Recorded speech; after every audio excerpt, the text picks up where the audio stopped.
جب بھی deep learning کی بات ہوتی ہے تو دو بڑے نام فوراً ذہن میں آتے ہیں، پائی ٹارچ اور ٹینسرفلو۔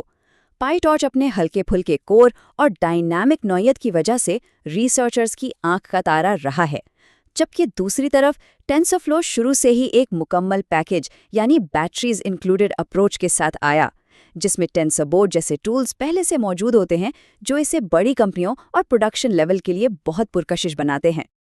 لیکن سچ پوچھیں تو ان دونوں کے درمیان جو سخت مقابلہ تھا اس نے اب ان دونوں کو کافی حد تک ایک جیسا کر دیا ہے۔ ٹینسرفلو نے پائی ٹارچ کو دیکھ کر ایگر ایگزیکیوشن کو اپنا لیا تاکہ ڈیولپرز کو آسانی ہو، اور پائی ٹارچ نے اپنی پرفارمنس کو بوسٹ کرنے کے لیے نئے کمپائلرز بنانا شروع کر دیے، اور اب جیکس جیسے نئے کھلاڑی بھی میدان میں آ گئے ہیں، جس سے ہمیں ایک ایسا زبردست ایکو سسٹم مل رہا ہے جہاں ایک ہلکا کور اور لاجواب ایڈ آنز سب مل کر کام کر رہے ہیں۔ چلے، فریم ورکس تو ہو گئے، اب بات کرتے ہیں ان سسٹمز کو بڑے پیمانے پر ہینڈل کرنے کی۔ ہمارا چوتھا سیکشن ایم ایل اوپس کے ذریعے اسکیلنگ پر ہے، کیونکہ ماڈل بنانا ایک بات ہے اور اسے انٹرپرائز لیول پر ڈپلوائے اور مینٹین کرنا بالکل دوسری دنیا ہے۔ آج کل ہم ایم ایل اوپس 3.0 کے نئے دور میں جی رہے ہیں، اور یہاں سب سے بڑا لفظ ہے آٹومیشن۔ اب سسٹمز اتنے سمارٹ ہو گئے ہیں کہ مشین لرننگ خود اپنے ماڈلز کی صحت پر نظر رکھتی ہے۔ اگر پرفارمنس ذرا بھی گرتی ہے تو یہ کسی انسان کے بتائے بغیر خود ہی ماڈل کو دوبارہ ٹرین کرنا شروع کر دیتا ہے۔ آپ خود سوچیں، یہ سیلف ہیلنگ یا خود کو ٹھیک کرنے والا انفراسٹرکچر ڈیولپرز کا کتنا وقت اور پیسہ بچاتا ہے۔ اور اس روڈ میپ کو دیکھیں، جدید ایم ایل اوپس کو اب فاؤنڈیشن ماڈلز کے دیواہیکل سائز کو بھی سنبھالنا پڑتا ہے۔ ان ماڈلز کو چلانے کے لیے آپ کو ملٹی جی پی یو کلسٹرز، زبردست ڈائنامک اسکیلنگ اور مسلسل فائن ٹیوننگ چاہیے ہوتی ہے۔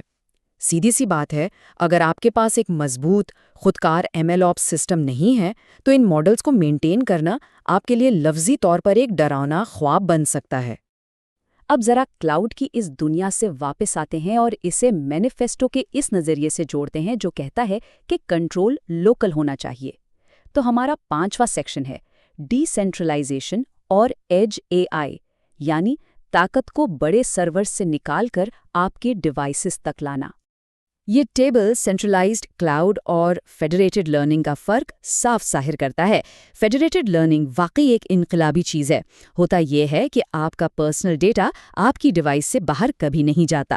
ماڈل آپ کی ہی ڈیوائس پر ٹرین ہوتا ہے اور صرف اپنی لرننگز یا سیکھی ہوئی باتیں مین سرور کو بھیجتا ہے۔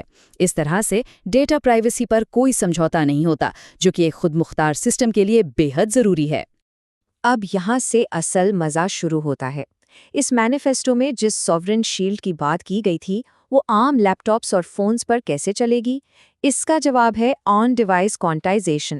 یہ اتنے بڑے اور بھاری ماڈلز کو 4 بٹ یا 8 بٹ فارمیٹ میں دبا کر اتنا چھوٹا کر دیتا ہے کہ وہ آپ کے اپنے ہارڈ ویئر پر بآسانی چل سکیں۔ کلاؤڈ کی کوئی ضرورت نہیں، اور یہی وہ ٹیکنیک ہے جو واقعی آپ کو ٹیکنالوجی کا ماسٹر بناتی ہے۔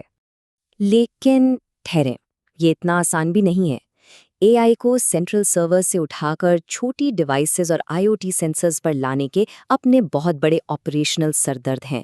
موبائل فون کی بیٹری جلدی ختم ہو سکتی ہے، پروسیسنگ پاور محدود ہوتی ہے، اور ہزاروں ڈیوائسز پر بیک وقت ماڈل کو اپڈیٹ کرنا وہ ایک الگ ہی مصیبت ہے۔ تو ایج پر کام کرنا ایک زبردست مگر انتہائی کٹھن انجینئرنگ چیلنج ضرور ہے۔ اس پورے آرکیٹیکچر سٹیک کو اچھے سے کھنگالنے کے بعد اب ہم اپنے آخری سیکشن کی طرف آتے ہیں۔ ایک ڈیولپر اس ساری پیچیدگی میں اپنا راستہ کیسے بنائے؟ آئیے دیکھتے ہیں اے آئی انجینئر کا روڈ میپ۔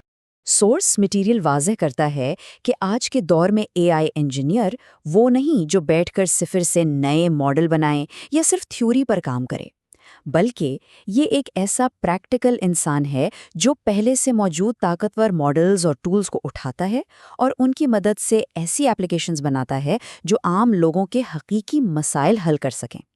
اس رول کا سارا فوکس یوزر ایکسپیرینس اور پریکٹیکل امپیکٹ پر ہے۔ تو اس سارے سفر کا نچوڑ کیا ہے؟ یہ سب کیسے جڑتا ہے؟ اگر آپ کو واقعی ایک بہترین اے آئی انجینئر بننا ہے تو آپ کو یہ قدم اٹھانے ہوں گے۔ سب سے پہلے اس کی ریاضی کو سمجھیں، پھر اپنے لیے ایک زبردست ڈیپ لرننگ فریم ورک چنیں، اس کے بعد ایم ایل اوپس کی آٹومیشن میں ماسٹری حاصل کریں، اور پھر آخر میں ایج اور فیڈریٹڈ سولوشنز کو امپلیمنٹ کرنا سیکھیں۔ یہ وہ مکمل راستہ ہے جو ایک عام قاری کو واقعی ایک سسٹم آرکیٹیکٹ میں بدل سکتا ہے۔ آخر میں ایک ایسا سوال جو آپ سب کو سوچنے پر مجبور کر دے گا۔